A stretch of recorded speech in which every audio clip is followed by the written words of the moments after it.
19th century Paris, a maniac abducts young women and injects them with ape blood in an attempt to prove ape-human kinship, but constantly meets failure as the abducted women die. Hello and welcome to episode 1 of Sasquatch Cinema. I'm Isaac, And I'm Steven. and today we're discussing Murders in the Rue Morgue. Yeah. Very exciting.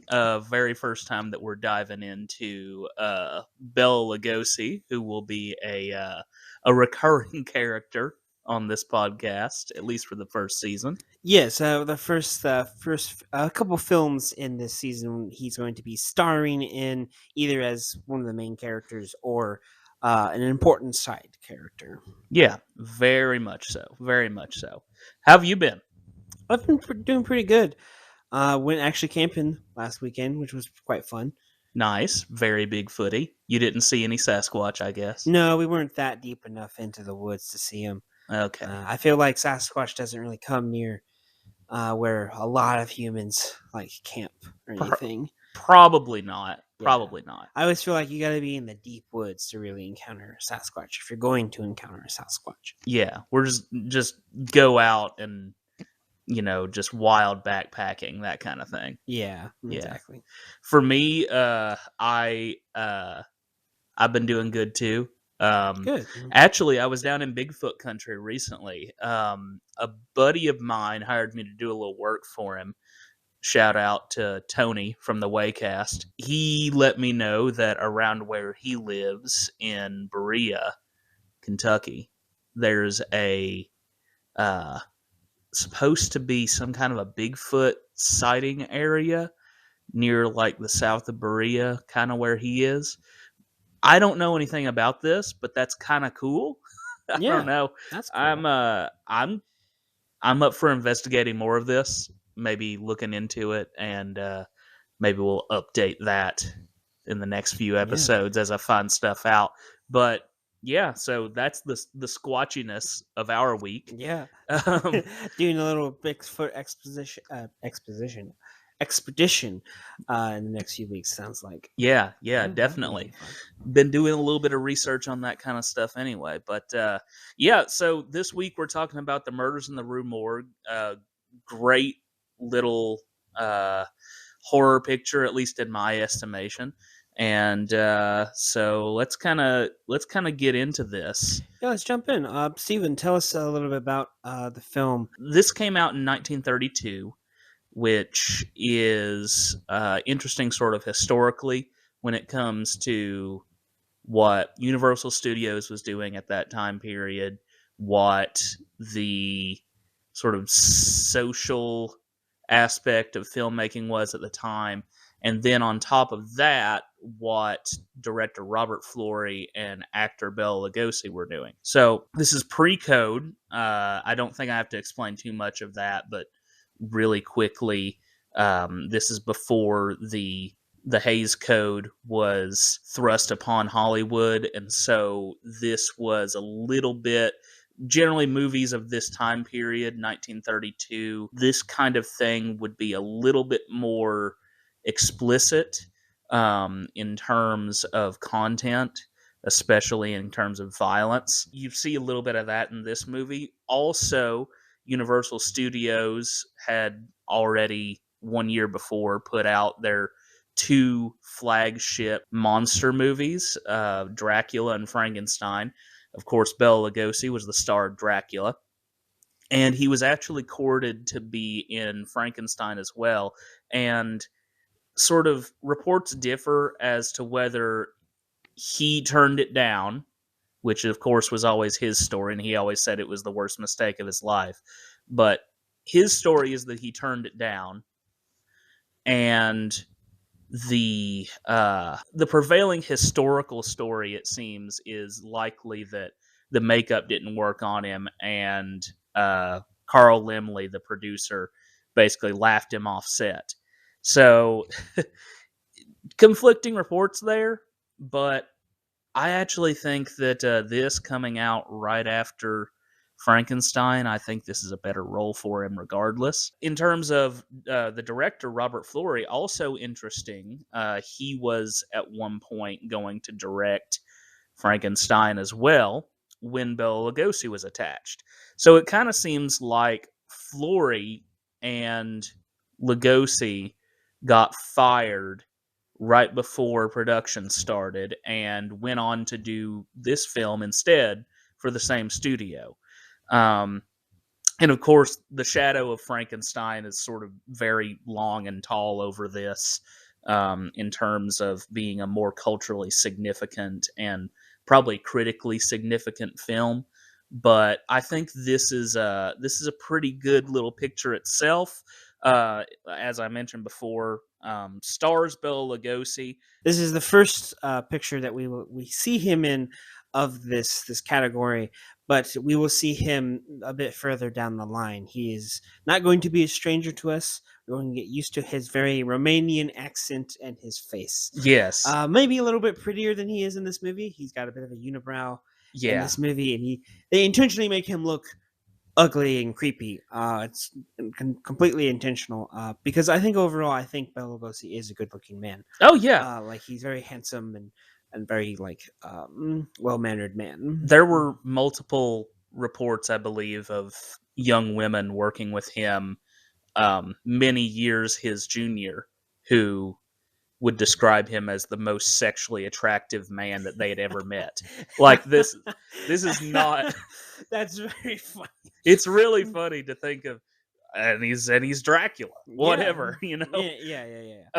But it also stars the leading actress is Sydney Fox. I Yeah, believe. Sydney Fox. I've not seen her in anything else, but I not. have written down her a couple of her credits being Bad Sister and Down to Their Last Yacht. I don't really know much about her.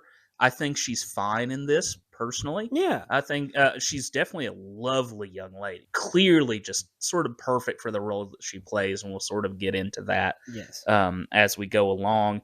The other person I wanted to bring up here is actually the guy who's in the gorilla suit. A guy named Charles Gamora, who was sort of one of the first big gorilla suit guys.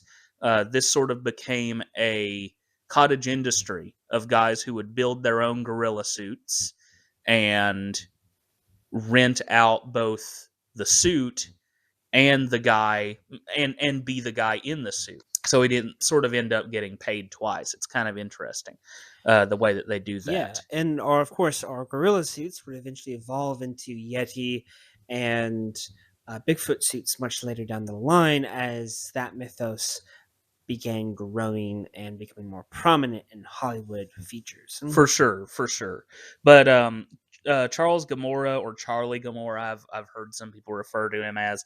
The two that I have written down here are both comedies, actually.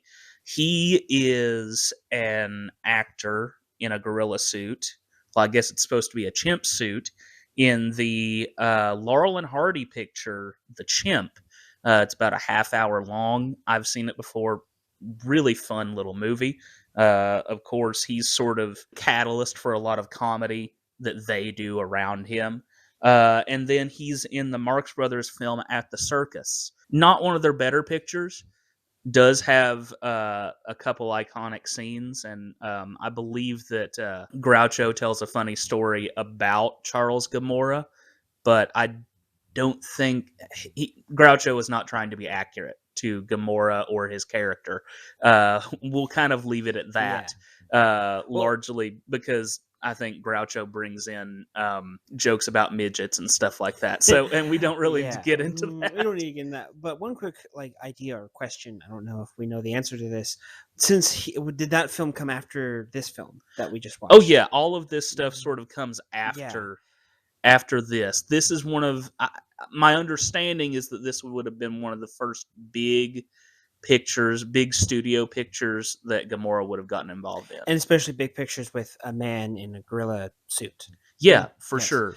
Well, my question would be since the director of this film also would later direct a Marx Brothers film, or has directed the Marx Brothers film. He had, yeah. This director working with this gorilla guy, would he have introduced the Marx Brothers to this guy? Uh, Like, hey, I know a gorilla guy you can use for your upcoming movie. Could have been. I kind of doubt that, because my understanding is that director Robert Florey probably didn't have a continuing relationship with the Marx Brothers after directing their first feature, The Coconuts, in 1929. I got you. I don't think that they would have had a relationship afterwards, largely because The Coconuts, despite being a modest financial success, I think pretty widely was considered a critical misfire. Yeah. Definitely when you kind of go back and watch that movie nowadays, not to get too far off track here, but when you go back and watch that movie nowadays, it definitely feels much slower than sort of their rapid fire comedy that would come later with Horse Feathers and Duck Soup. Right. This is a little bit slower, but still a worthwhile picture. And Robert Florey's given it his all as a director, trying to keep these guys in frame that had only been on stage, so they're not giving a darn about being in frame. Yeah. So he's doing his best to move that camera around just enough to see him. To tie it back in, we're in this film, we're talking about Robert's cinematography and his framing of the camera in this film. Oh, for sure. Which I find very interesting. So let's go ahead and just dive right in and whatnot about this film. We'll give a brief plot synopsis. Spoilers ahead. If you have not watched this film, please go watch it. Sasquatch is not in this movie directly, but a lot of things that influences the Sasquatch mythos are here, and that's why we are starting with this, because this is sort of the start of Hollywood's fascination with the gorilla, man in gorilla suit, that went on for about, I'd say, several, almost 80 years after this point. Oh, for sure. Because we don't really see people in ape suits now. They're more CGI nowadays. And if there's someone in a suit, it's more of a Sasquatchy thing rather than gorilla, because people identify a lot with Sasquatch as being like a missing link, which this film has that element. Our story begins in 1845 in Paris. Our main characters, Pierre and Camilla, or Camilla is played by Sidney Fox, that we mentioned earlier, and Pierre is played by, don't know his name at the moment. Stephen can pull it up. I'm gonna get that pulled up really quick. His name. They are at a carnival with some friends and whatnot. They witness some very dated classic stuff with Native Americans and whatnot. So if you're sensitive to that stuff, be warned. There's some slight outdated depictions of them and whatnot. At the carnival, they come across a carnival show, or a freak show almost, of a mad doctor and his ape. Yeah, and this is where we're introduced to Bela Lugosi's character, Dr. Miracle. He kind of comes in mysteriously and sort of unassumingly, just introducing this young couple into the crowd. I have the actor for Pierre Dupin's character. I have the actor, rather, for that character. His name is Leon Ames, doing a serviceable job as Pierre Dupin. So the couple come in, they sit down, they begin to view the show, where Dr. Miracle comes up and immediately dispels our atmosphere of the carnival.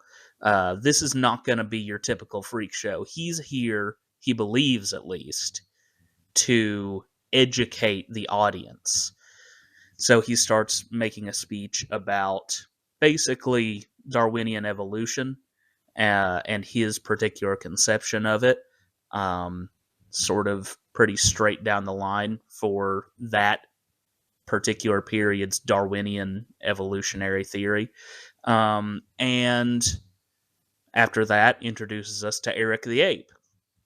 Eric the Ape is sort of half shown as I can't tell if he's a chimp or a bonobo, and then he's sort of shown also as Charlie Gamora in the ape suit.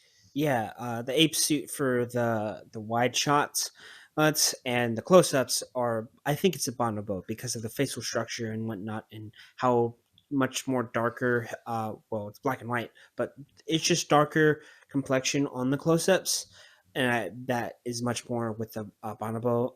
Chimps have much more of like a tan face Mm-hmm. and whatnot, and I think bonobos have much more darker faces, like more gray and black skin Mm-hmm. on their face. So you have like close-ups for a bonobo and whatnot, for the close-ups of the ape. Yeah, Ape. for sure. And at this point, we're introduced to that ape character, Eric.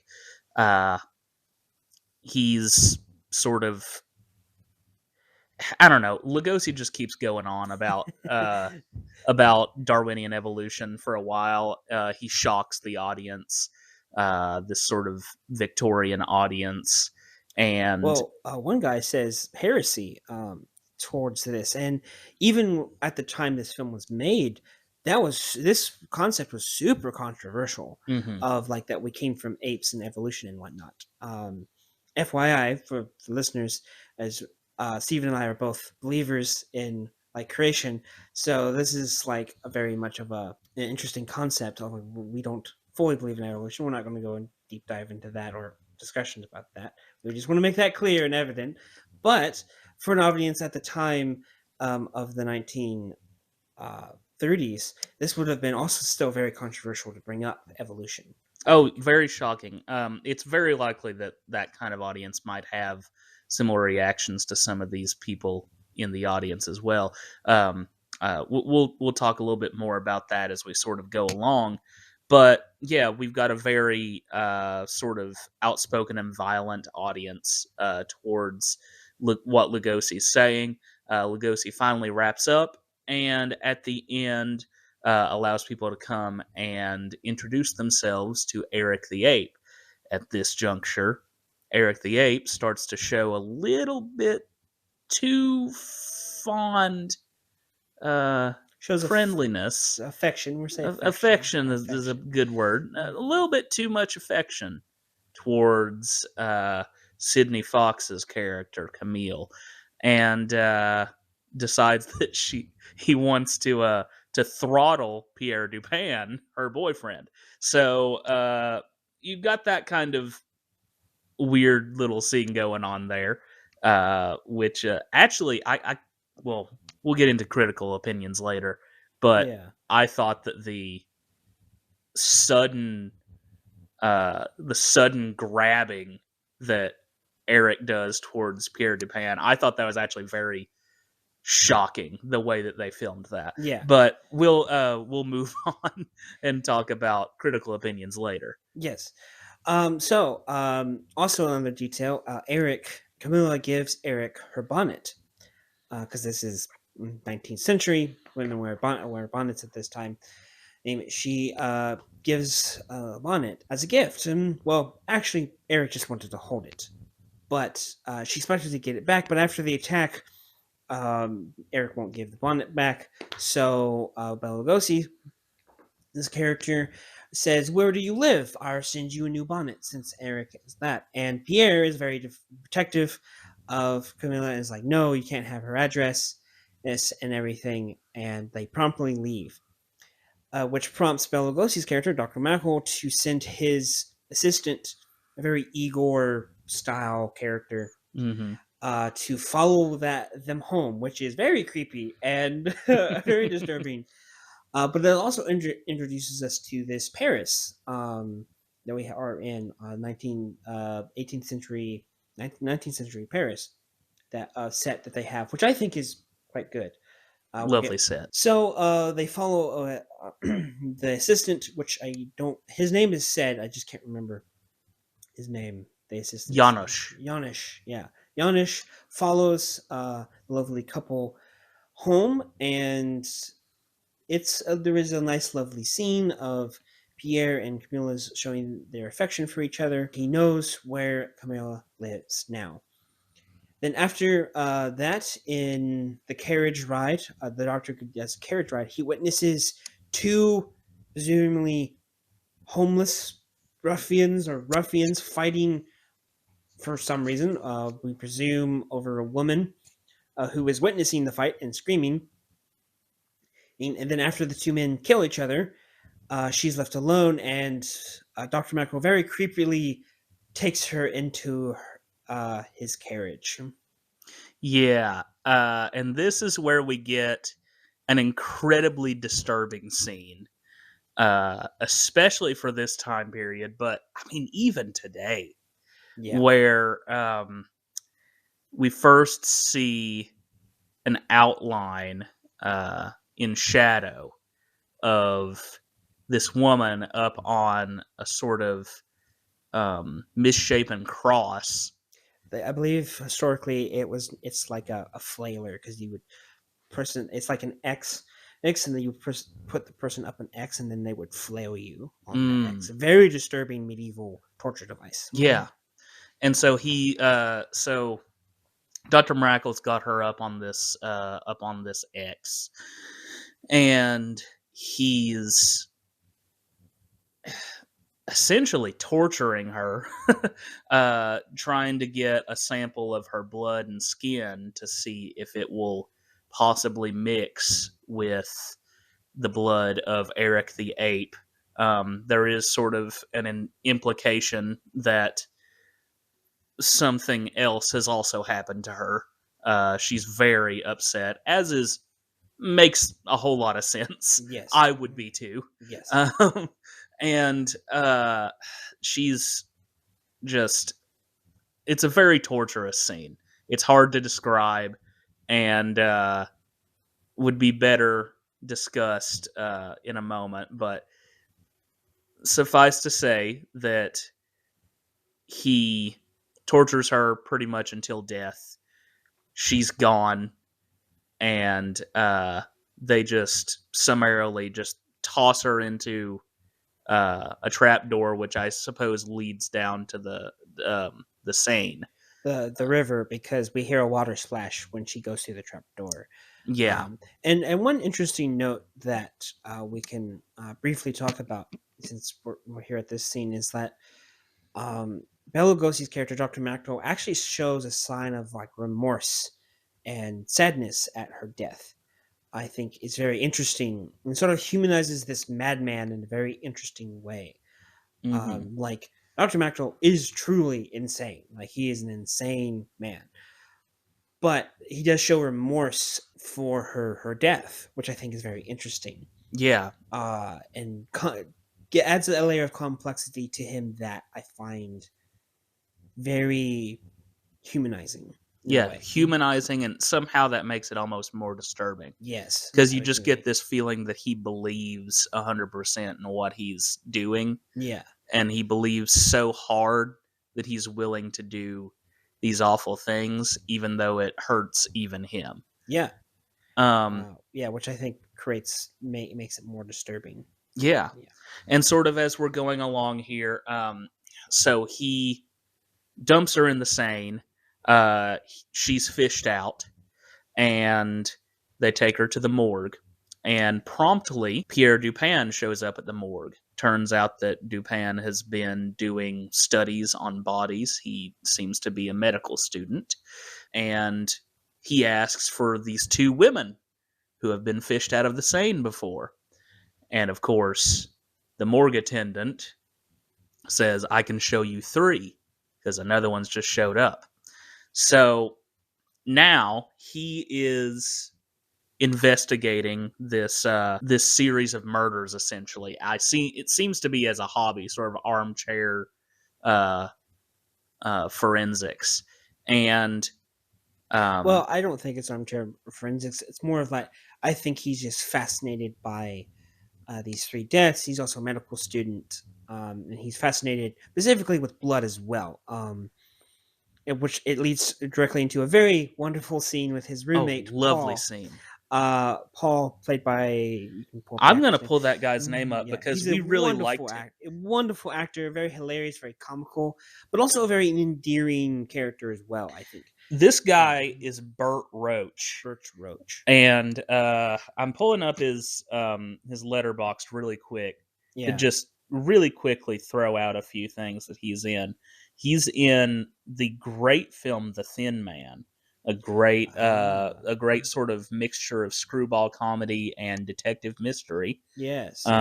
He's in The Mortal Storm with Jimmy Stewart, one of the first full-length feature films to discuss the situation in Nazi Germany. Mm. And he is also in a film called Love Me Tonight, directed by Ruben Mamoulian, which is a well-lauded musical starring Maurice Chevalier.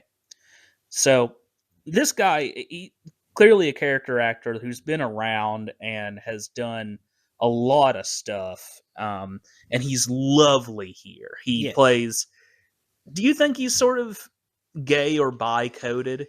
No, I don't think so because he has a girlfriend. He does have a He girlfriend. has a girlfriend, and he makes a comment about the dancers in the beginning.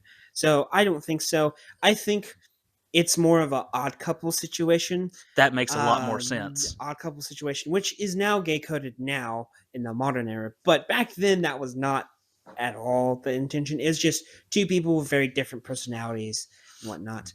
Pierre is in this scene is so enamored with his work that he doesn't comment and doesn't even look at Paul as he is making what seems to be pasta and onions, caramelized onions, sort of stew or something. Yeah. And there's bread on the table, and Paul is trying to get Pierre to have lunch with him and take a break from his work and whatnot. And he's commenting very severely of how Paul is obsessed with it.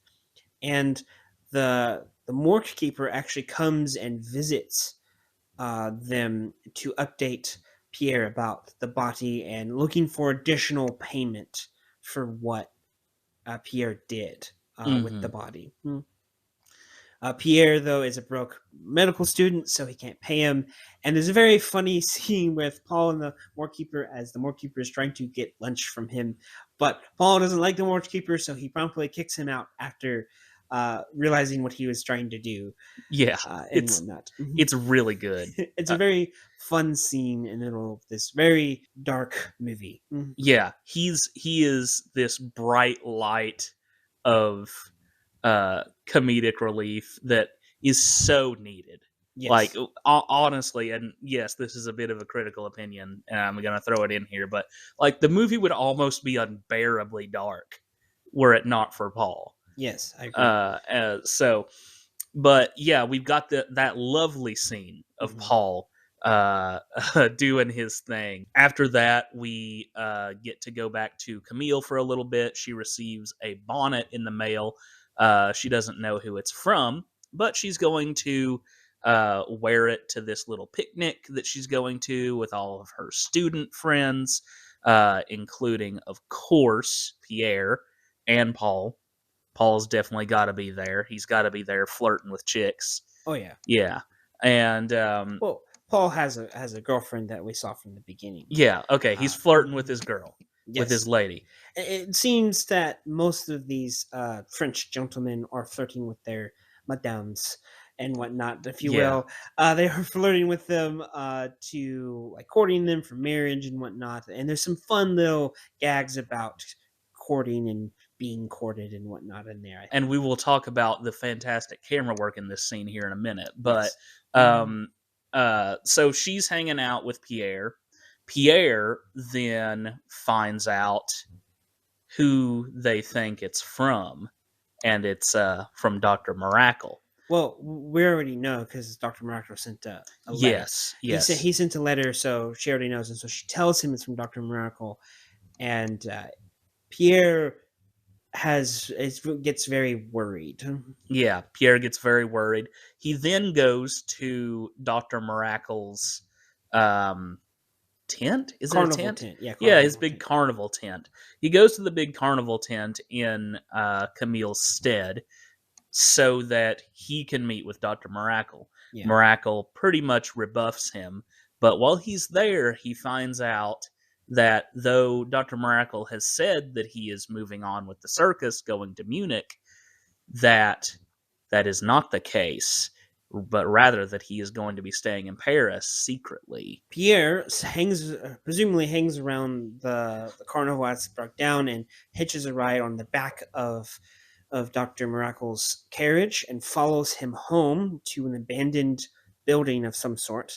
I don't think they ever officially give the building a name, but it's an abandoned, condemned building, it looks like, from the signage on the building. So he follows him home, and he sees Dr. Miracle talking with Eric, and seemingly like they're being able to communicate in some sort of gibberish language and whatnot. And at this juncture, we go to a love scene with Pierre and Camille. I don't know if I would call it a love scene. Well, listen, back in the day, a love scene was two characters being all moony and dreamy about each other. Okay. And unfortunately, because of the liberalization of America, it has become something not good. Yes. But nowadays, but back then, rather, it was a much more innocent thing. Yes. But we've got this cute little love scene between these two characters. It's very sweet. They obviously very much love each other, and the chemistry between the actor and the actress is very good.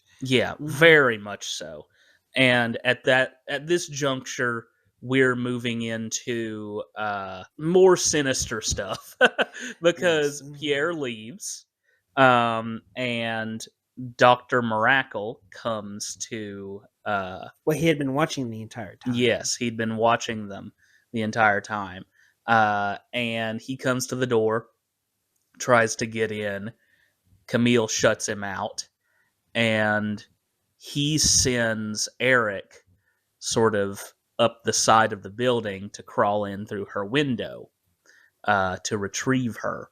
Mm-hmm. Well, at this point, quite unfortunately, there is a scene where Eric comes in and kidnaps Camille and murders her mother. Yes. Much like in the Poe story, the mother has been has been killed and shoved up a chimney. We find this out later while they are investigating the scene of the crime. There's a lot of confusion, a bunch of people coming to investigate this because there's been, of course, a lot of screaming and a lot of grunting from Eric. At this point, we go to the prefect of police's office. Well, yeah, kind of. So the head of the police has arrived to the scene, and one thing we mentioned is Pierre went back to his apartment and discovered that the blood put into the women by Dr. Miracle had been ape blood, gorilla blood, had been mixed in with human blood, and that's what had killed the women. He discovers this, and he immediately realizes that Dr. Miracle's intentions to do with Camilla, and he wakes up Paul and then rushes over to Camilla's house.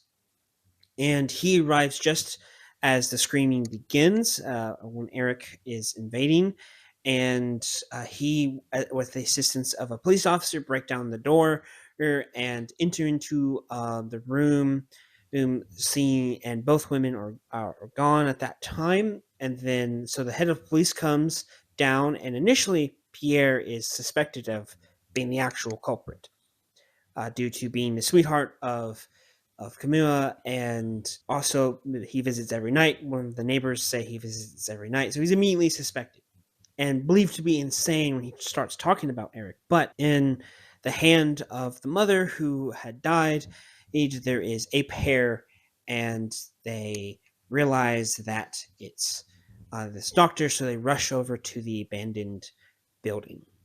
And at this point, there is a chase scene that ensues where they are chasing around Eric, who has grabbed a hold of Camille, is running all over the roof. I did forget to mention that also at this point, Eric has flown into a rage and murders Dr. Miracle, while Miracle has actually found, strangely enough, that the blood of these two could possibly mix.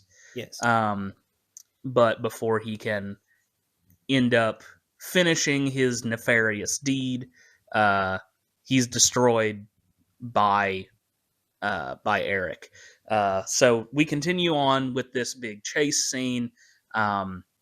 Pierre grabs the gun of one of the gendarmes, goes up the building, chases these people chases Eric carrying Camille all across the building, all across the roof, and finally ends up being able to shoot Eric to death and save Camille. And that's pretty much where we end. That's the end of the movie. Eric falls into the river and is washed away, and that's the end of the movie. There's no epilogue or anything. It's the closing shot is on Pierre and Camilla hugging on the rooftop. Oh, actually, we forgot one thing. Oh, yes? Yeah, right at the end, we have Dr. Miracle going to the morgue, being sent to the morgue because he's dead. And just as flippantly and as unimportant as the people that he killed, he's just listed down basically as a number, a name, and tossed onto one of the tables. Yeah, exactly. So he gets his just desserts in the end, as often happened in these kind of, I think they would have called them melodramas back then, but poetic justice. But there's definitely poetic justice here. Just, I guess, to start off on our critical opinions, we liked this movie a lot, yes, right? We did. Yeah. Yeah, I like this movie. We were. I mean, I don't know about a big fan. I'm a really big fan of this. Yes, I actually think that as a horror movie, this pretty much holds up at least as well, if not better, than Frankenstein. I think that although Frankenstein sort of casts a shadow over this, that this was the thing that Robert Florey, after being fired, went to do, and Bela Lugosi, after being fired, went to do. I think this kind of holds up as basically the better movie. That's kind of a hot take, and I understand why people love the original Frankenstein. I love the original Frankenstein. But I think this, as a horror movie, as an experience of something that's scary, that actually has the power to disturb even until today, I think this is much stronger. I think it's stronger because of the cinematography. The close-ups of Eric being an actual ape, the weird faces they make the ape make are very like, whoa, that's very scary. Yeah. The close-ups, how some of the shots are, that the shadows that are perfect. Mm-hmm. Like the shadow of the X that the woman is being tortured on is disturbing, and it leaves a lot to the imagination initially, and that makes it worse. I think when horror movies lean into your imagination or minds run away with things, and it makes it much more terrifying than sometimes it actually is, and this movie definitely leans into some of that. So yeah, it's the cinematography, which I think is fantastic. I'm a big proponent of good cinematography, and I think this director knew good shots. A shot we were going to talk about earlier that me and Steven both love is the shot on the swing. So when Carmilla is telling Pierre about the new bonnet, she's on a swing, and so the camera is swinging back and forth with her as they're discussing this, and it's a fantastic shot. Yeah, I don't know that this is a very specific thing, but I don't think that I have ever seen a shot in movies that has so captured the feeling of being young and swinging on a swing. Like, this looks and feels that way. That makes the audience, just as a viewer, it makes you remember what it was like being so carefree and flying up and down on a swing. And it tracks the shot perfectly. It lasts a long time. There's even that sort of distortion that you get after swinging for a really long time.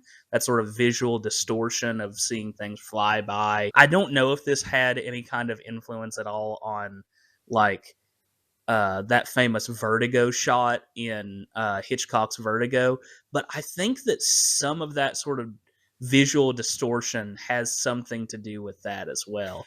And maybe what it is I'm picking up on that aspect from Hitchcock and Florey both being influenced by German expressionism.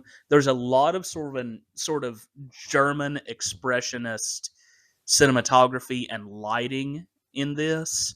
There's some stage design that's really reminiscent of something like The Cabinet of Dr. Caligari. Yeah, that's what I was exactly thinking. Like that, this film reminds me a lot, set wise, a lot of that film. That film is also like I think it's German. That's German Yeah, film. yeah. It's a German film, and that sort of very much dream world that it's in is very much reminiscent of, I think this. And honestly, they have very not similar, but they have some similarities that's kind of interesting. Like a mad scientist controlling or attempting to control something, not a man, but like what's the word I'm looking for? Sort of controlling something dangerous beyond Yeah, his means. beyond his means or understanding, and using it to kill people and whatnot. That's a similar concept that this has. And I mean, there's also the sort of circus or carnival atmosphere that both films have. Yeah, that's true. And on top of that, I mean, this is a pretty sort of bland thing to say, but it is pretty much regarded that Robert Florey was a big fan of um, The Cabinet of Dr. Caligari and was trying to redo some of that in this. I think that like there have been a lot of people who have tried to do Dr. Caligari or sort of that style, all the way up through people like Tim Burton. Yeah. Like even most recently is like Beetlejuice. There's stuff that he does in there that is supposed to be similar to Caligari, but nobody's done it to quite as good an effect as somebody like Florey in this particular movie. It's just worked out so well. The shots are just so lush. In scenes where you have like crowds, it's sort of disorienting. That scene where they're hanging out at the picnic and everything like that, the nature just looks so beautiful and idyllic, and that's sort of contrasted with these dirty, nasty streets of Paris at night. The fog that comes off of the river, it's really rather striking and ends up with a very shocking effect. He captured the vibe of the Paris he was wanting to capture. And historically, Paris was kind of a dirty city, anyways. I mean, any city was pretty dirty back then. Back then, yeah, but he captures that vibe. He captures the era, I think, really well of the 19th century.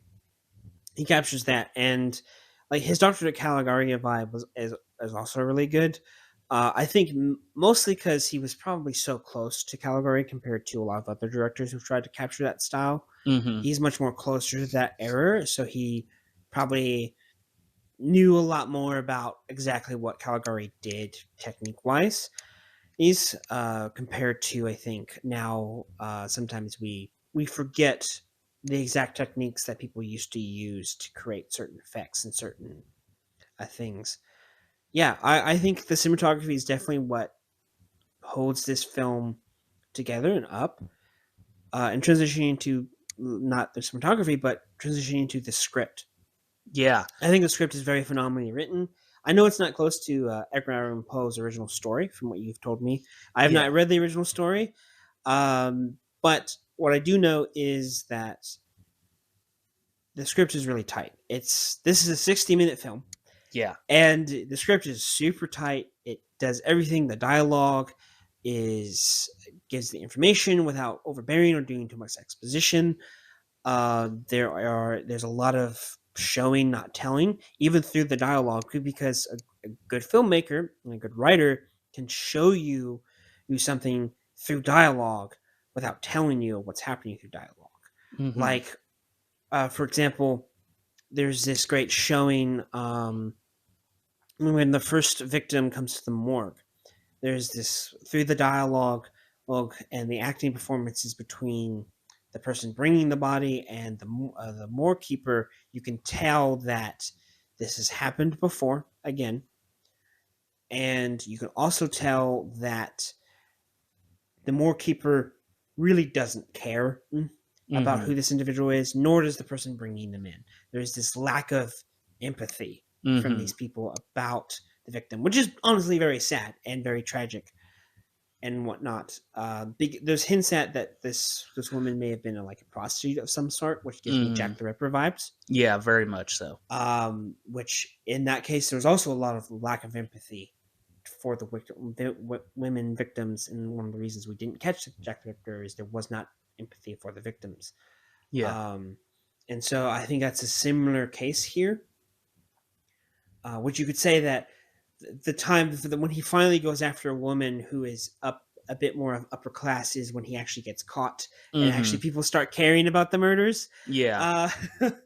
But you could say that, which is, I think, a little interesting that the script does that. I don't know if the original Poe story does that, because I feel like Poe would also make that sort of connection as well. So to talk a little bit about the Poe stuff and also a little bit about what you were saying with that particular morgue scene, which I also think is fantastic. I think so. The original Poe story, which is widely regarded as maybe the first detective mystery story, certainly the first in American history, but most people just consider it to be the starting point. People think of Dupin as the first detective.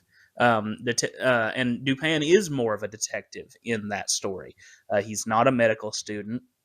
There's not a lot that we go into his career or anything much. He's a guy.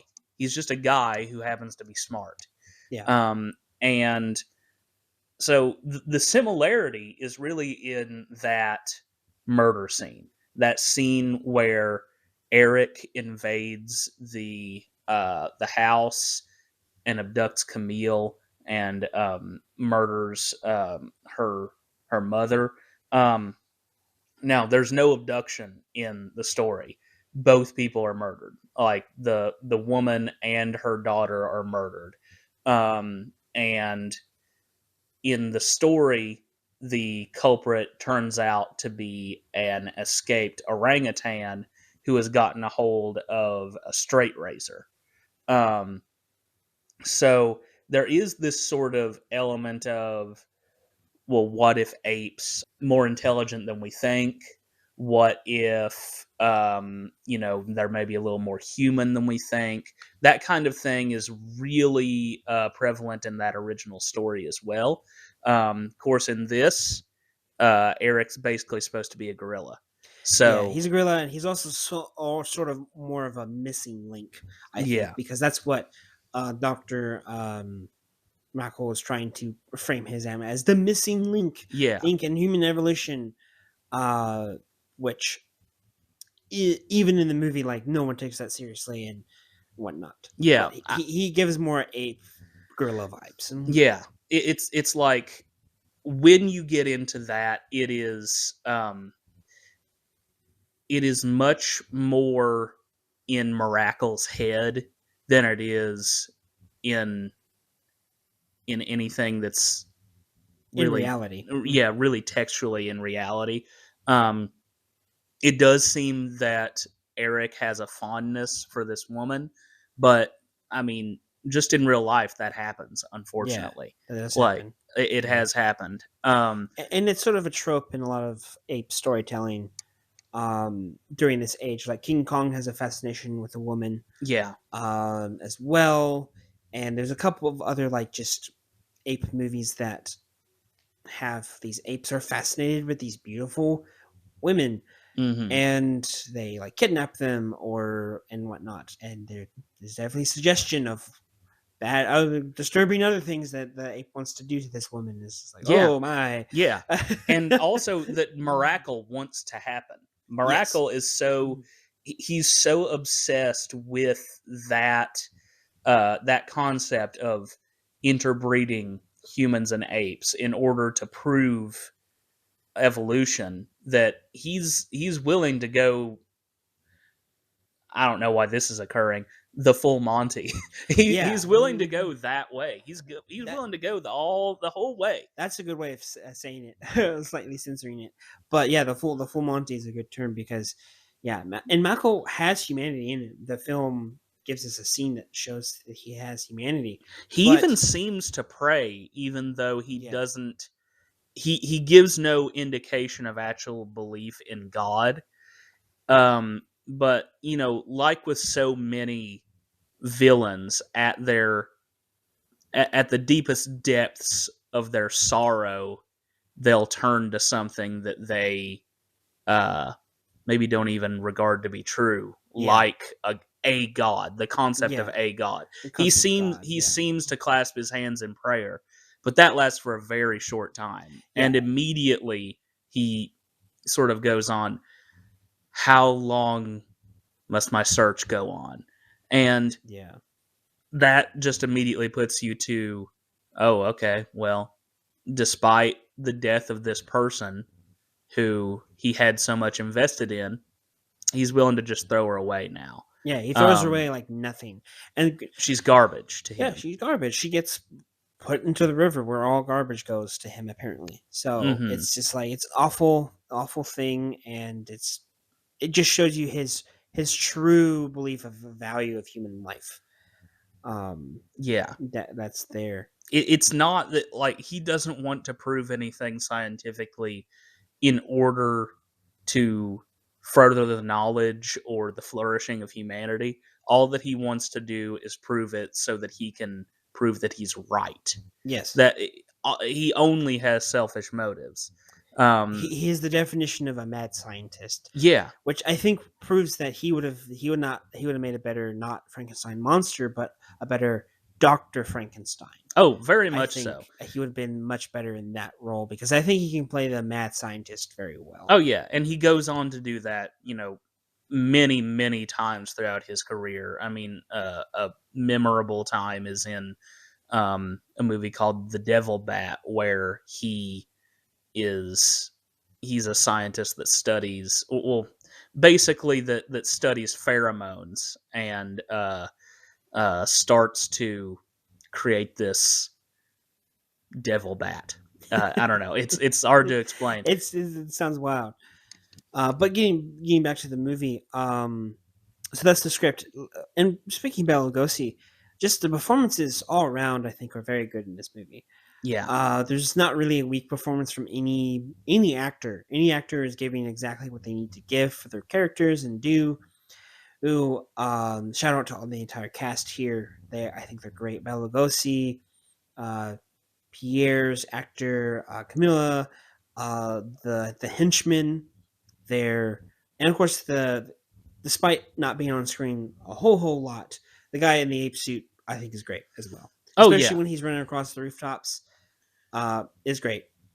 He looks like an ape. Yeah, he Like does. that's his physical actions are very much like an ape, and that's something that people don't give a lot of credit to some of these guys in actually, like, the fact that they would study apes. They'd study their actions and the way that they moved, and they would sort of go method to a degree just to be a guy in an ape suit, which is really commendable, I think. I mean, and these guys, I don't know if Charlie Gamora built his own ape suit or not, but a lot of these guys built and designed their own suits and went forward doing doing everything in regards to their performance, including stunts sometimes. I would be surprised if, maybe that rooftop set was, I would be surprised if it wasn't a very high raised set, which nowadays would be considered insanely dangerous and unsafe. and very unsafe, and you couldn't do it today, and for good reasons. I mean, I'm sure people get hurt doing that kind of thing all People the time. die. Yeah, but things, yeah. but these guys are willing, and this is a time period where people were really willing to put their lives on the line for entertainment, which is a Yeah. bad thing.